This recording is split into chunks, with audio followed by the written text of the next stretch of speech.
Ladies and gentlemen, let me tell you something right now. If you want to change your life, you've got to start with your emotions. Not your job, not your money, not your relationship, your emotions. Because emotional discipline, ooh, that right there, that changes everything.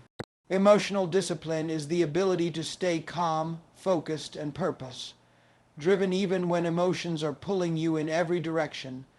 It's not about pretending you don't feel anything. It's about not letting what you feel dictate every move you make. Life doesn't give us easy situations all the time. You wake up with stress, somebody says something that triggers you, bills come in, disappointments happen, and things don't go the way you planned. In those moments, it's easy to lose control. It's easy to let fear, frustration, or sadness take the wheel and drive your actions. But emotional discipline means you pause before reacting. You breathe before responding. You lead your emotions instead of being led by them. It's not natural. It's a learned skill. It takes intention. You have to train yourself for it the same way you train your muscles in a gym. Because emotions are powerful, and if you don't learn to manage them, they will manage you. There are people walking around every day acting out of hurt they never processed. Anger from years ago still living in their tone.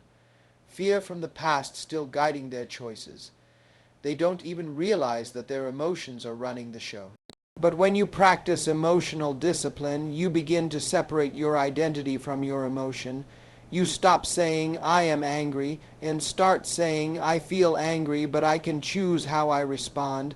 A little shift changes everything. It gives you your power back.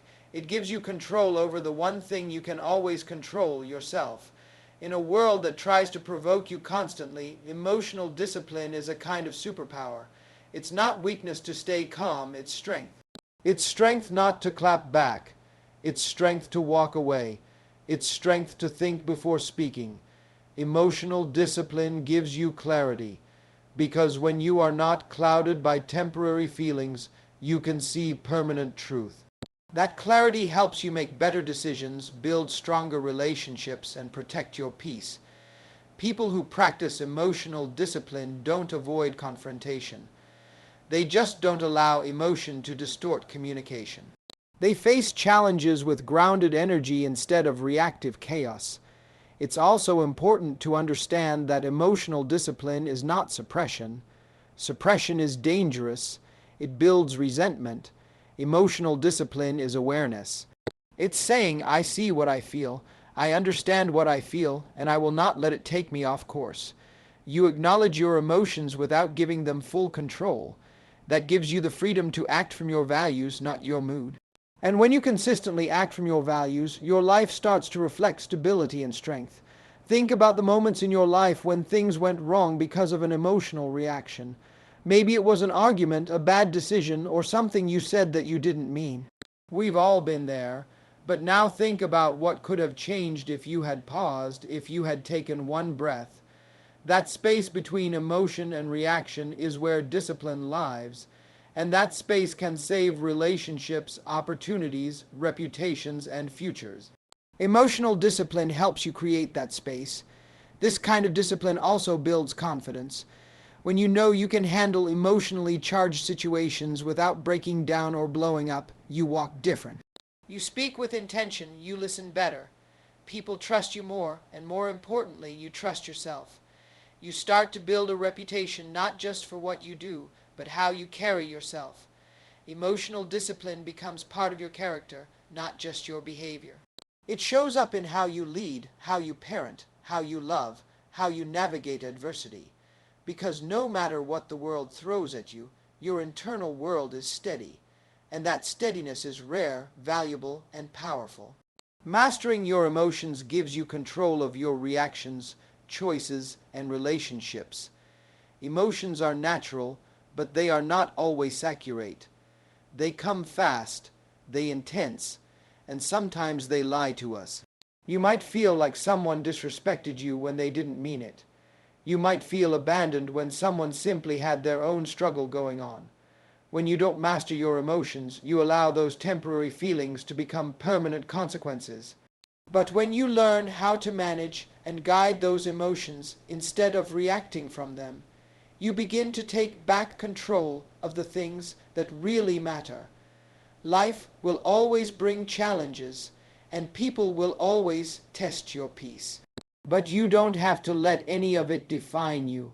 Mastery is about recognizing what you feel and choosing how to respond in a way that honors your growth. Your reactions are often the most visible part of your emotional life. People don't see your thoughts, they see your reactions. That's how they judge your character, your reliability, your maturity. If you can't control how you react when you're frustrated, jealous, anxious, or angry, you'll hurt people around you and sabotage your own progress. But emotional mastery teaches you to take a moment, assess the situation, and respond not from the raw emotion, but from your wisdom. It doesn't mean you become emotionless. It means your emotions stop driving your behavior like an impulsive child. It means you become the adult in your own inner world.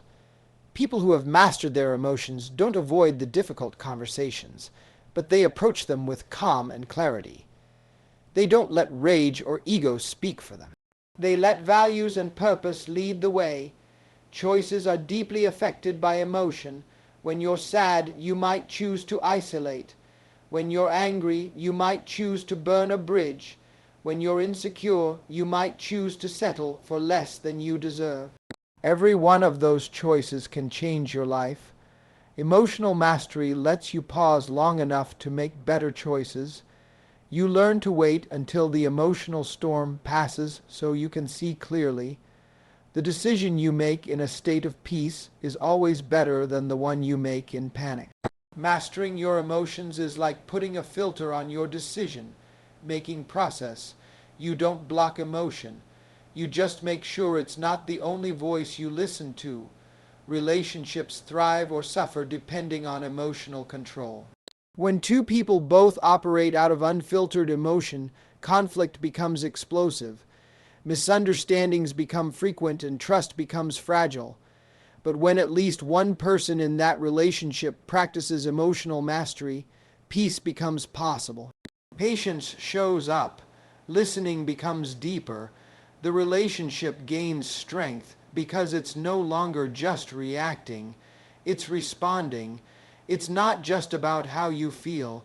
It's about how you communicate that feeling and how you hold space for what others feel, too. You stop taking everything personally and start looking for understanding instead of blame. Mastering emotions also means you stop needing everyone to behave a certain way for you to feel okay. You stop being emotionally dependent on other people's actions. That's real freedom. When your peace no longer depends on people agreeing with you, liking you, or validating you, you start living with real strength.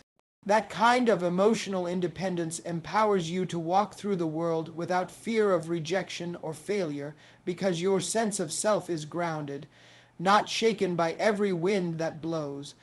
It builds emotional confidence.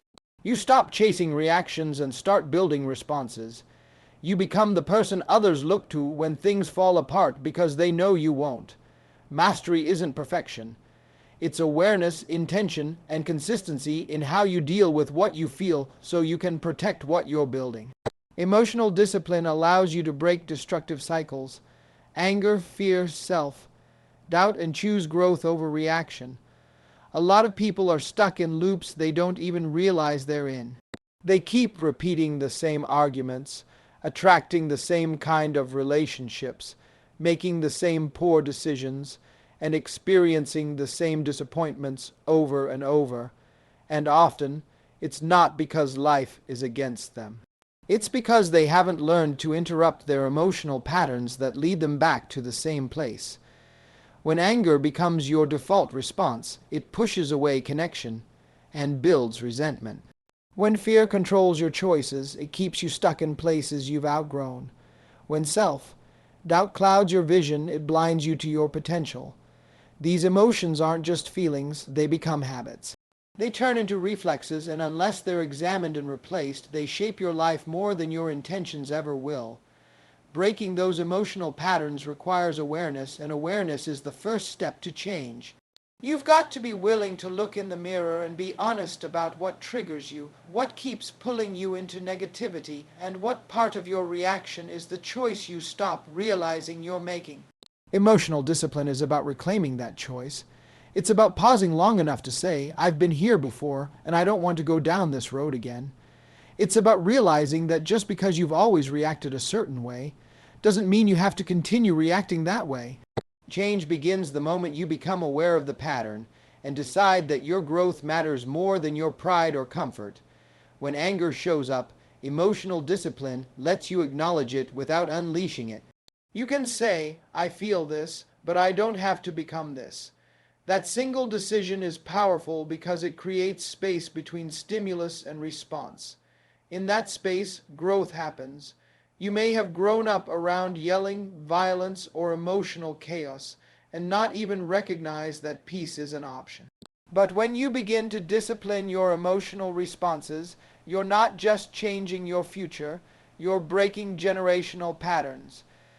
You're teaching yourself and others around you that peace is possible even when pain is present. It's not weakness, it's wisdom, it's strength, it's transformation. Here's another emotional cycle that people get trapped in. It tells you that failure is too dangerous, that rejection will destroy you, that trying is pointless. And too many people listen to that voice. They shrink, they settle. They stay small because they haven't yet built the emotional discipline to move forward while afraid. Fear won't always go away, but with emotional discipline, it doesn't have to. You learn to carry fear without letting it drive. You act with courage even when your hands are shaking. You speak your truth even when your voice trembles. Discipline doesn't remove fear. It trains you to keep moving anyway. That is how growth is chosen over reaction. That's how progress begins. Self-doubt is another quiet destroyer. It tells you you're not good enough, not smart enough, not strong enough. It lives in your mind like a critic, always whispering reasons why you should give up. But emotional discipline silences that voice by choosing truth over lies. It reminds you of what you've overcome, what you've built, and what you're capable of becoming. You start showing up with belief even when your emotions don't feel supportive. You stop waiting to feel confident and start deciding to be consistent. Confidence grows from discipline, not the other way around. Over time, choosing emotional discipline over destructive reactions rewires how you move through life. It teaches your nervous system a new way to respond. Your body learns calm, your mind learns focus, your heart learns resilience. Growth becomes your default, not chaos. You may still feel the old emotions rise up, but they no longer control the outcome. You learn to sit with the emotion without letting it decide your next move, and that right there is how cycles are broken. Your future success is shaped more by how you respond emotionally than by your circumstances. Most people believe that success is built on talent, opportunity, and luck. And while those things can play a role, they're not what separate people who rise from those who stay stuck. The real difference is emotional response. Life throws things at everybody: setbacks, delays, betrayals, heartbreak, pressure. Nobody escapes those storms, but what determines who keeps going and who gives up is emotional discipline. It's how you handle frustration when the results are slow. How you handle pressure when everything is on the line, how you stay calm when others panic, how you respond to rejection without shrinking back. That response, those internal reactions shape your choices, and your choices build your future. Are people who have been through worse circumstances than you and still made it. There are people who started with less and still found a way. It's not that they had better luck or better help. It's that they mastered their emotional reaction to the obstacles. They didn't let pain turn into bitterness. They didn't let fear turn into paralysis. They didn't let temporary failure convince them to stop trying. They kept showing up, not because it was easy, but because they trained themselves to keep moving forward even when it hurt. That kind of response doesn't come from wishing. It comes from emotional discipline. The world may never be fair, but your response can always be powerful. Circumstances are unpredictable. You can't control the timing of your opportunities. You can't always control the people who let you down. You can't even control the economy or the environment around you. But what you can control is how you manage your emotions when things don't go your way.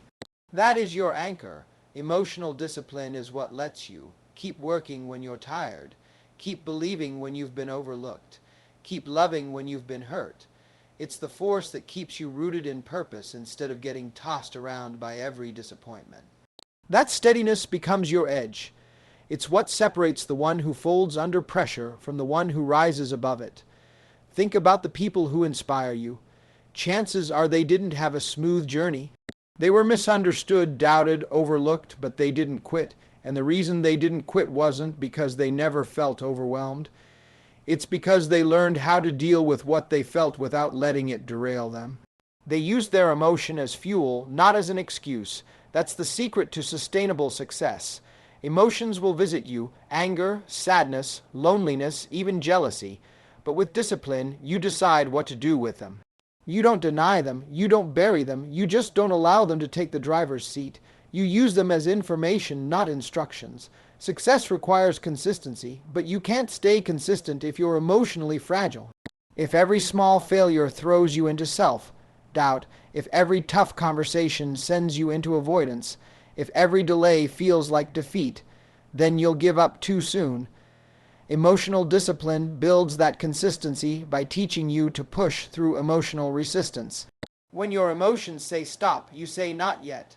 When your emotions say run, you say stand. When your emotions say break down, you say breathe. That inner strength becomes your superpower.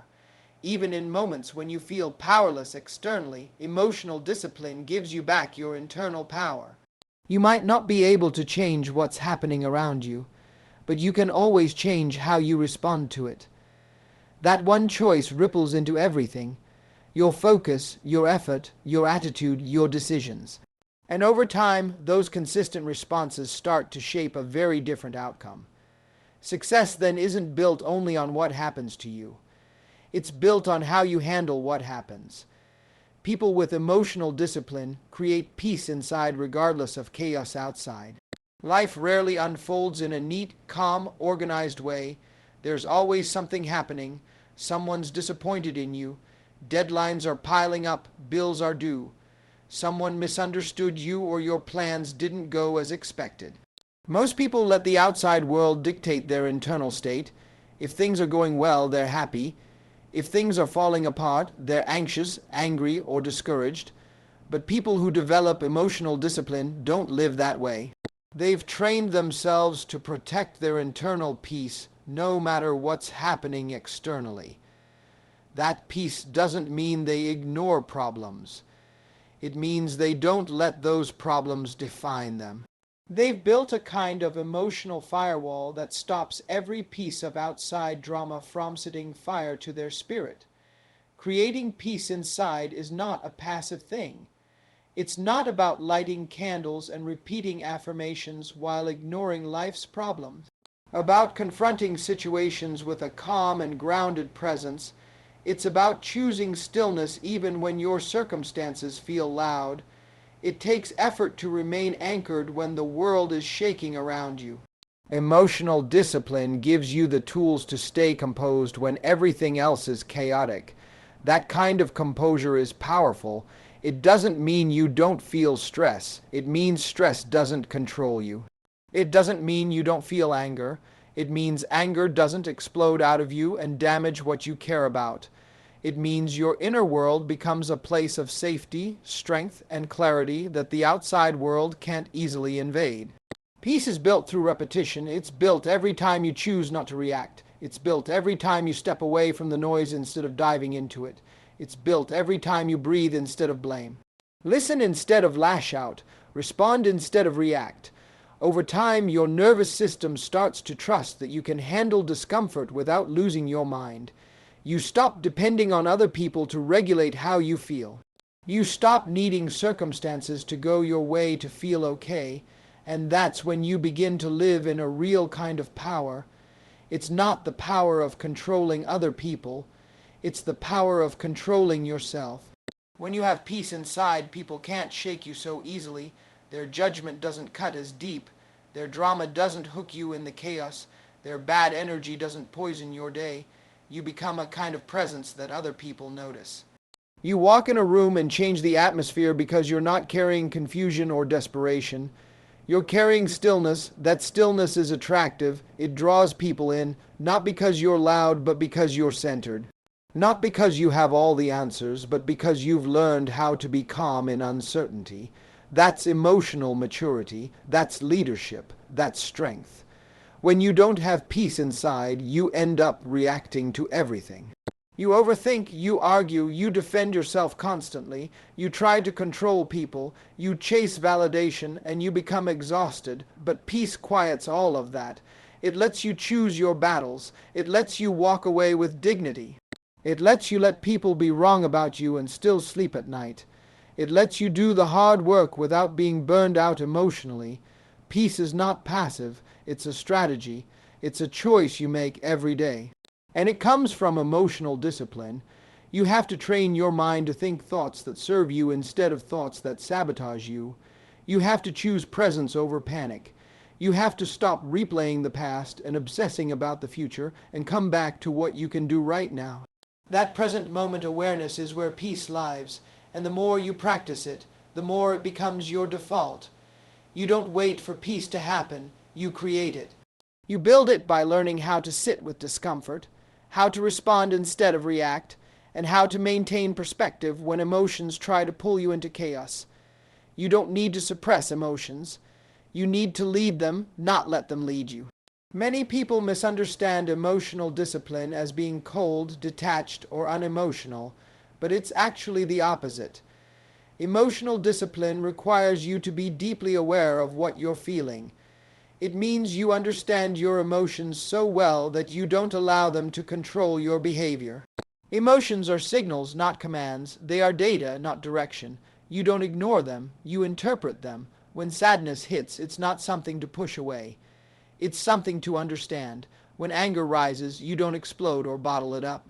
You investigate it, trace it back to its root, and decide how to deal with it in a way that brings growth instead of destruction. That's what it means to lead your emotions. It's about becoming the driver of your emotional state, not the passenger. Suppression of emotions never works in the long run. You can bottle up what you feel, but that bottle has a limit. One day it overflows, sometimes in ways that surprise even you. Suppression leads to resentment, emotion exhaustion, and eventually burnout. On the outside, you may seem calm, but on the inside, you're boiling. That's not emotional discipline. That's emotional avoidance. True emotional discipline allows space for the emotion to breathe, but it doesn't hand over the mic to that emotion. You don't let your emotions speak for you, decide for you, or act for you. You let them inform your understanding. Then you decide what to do next with clarity and intention. To lead your emotions, you first have to notice them. Most people are too distracted to even recognize what they're feeling. They're numb with phones, with food, with noise, with business. But emotional discipline invites you to pause. It teaches you to check in with yourself before you respond to someone else. It helps you see that your irritation might actually be exhaustion or your frustration might be fear. The more you understand the deeper layer beneath the emotion, the more capable you become of making wise choices in high-stress situations. This is how you lead not just others, but yourself. When you lead your emotions, you also stop blaming people for how you feel. You stop saying things like, "You made me angry," or "They ruined my day." No one has that much power unless you give it to them. Your emotional state belongs to you. Taking ownership of it doesn't mean you excuse bad behavior from others. It means you refuse to let their behavior shape your character. That's emotional leadership. You might feel anger, but you choose not to become rage. You might feel anxious, but you choose not to spiral into panic. You might feel hurt, but you choose not to seek revenge or act from pain. You act from purpose. Another part of leading your emotions is learning to hold multiple truths at once. You can be disappointed and grateful at the same time. You can be scared and still take action. You can be sad and still hopeful. Emotional leadership is not about black and white thinking. It's about emotional flexibility, the ability to feel deeply and still move forward wisely. You become someone who doesn't collapse under the weight of big feelings, but who knows how to carry them with strength and care. This ability doesn't just serve you, it serves everyone around you. You become a calming force in the middle of storms. People trust you because they can feel that you're steady, even when life is shaking. You don't have to fake it or pretend to be okay when you're not. But you also don't have to let your emotional state dictate your words, tone, or actions. Leading your emotions means checking in, slowing down, taking ownership, and choosing alignment over impulse. It's one of the hardest things to do, but it's also one of the most freeing. When your emotions don't run your life,